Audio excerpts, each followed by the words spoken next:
What we found in the end was that all of the males who had this abnormal behavior, and there were, in this part of the study, there were, I believe, 6 or 7 of them.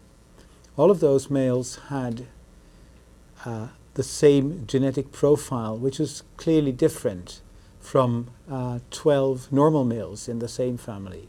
So we could, based on the genetics, we could make a very clear distinction as to who did and who did not have the condition.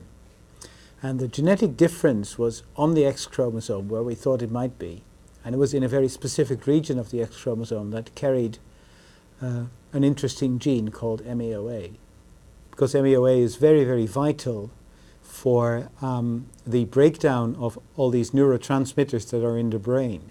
And these include serotonin and dopamine and noradrenaline and adrenaline. So all of these are known substances that in some way affect our behavior.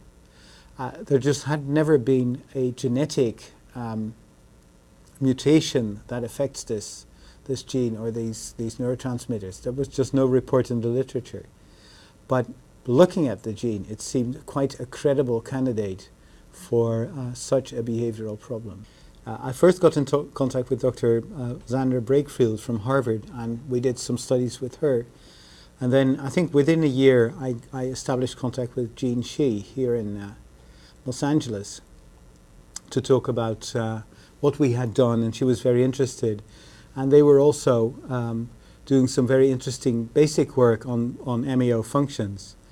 And about a year after we published, we became aware that there was now a mouse with a defect in the same gene that had, in fact, the same kinds of behaviors. And this was the work that was done in Paris in collaboration, again, with Shih.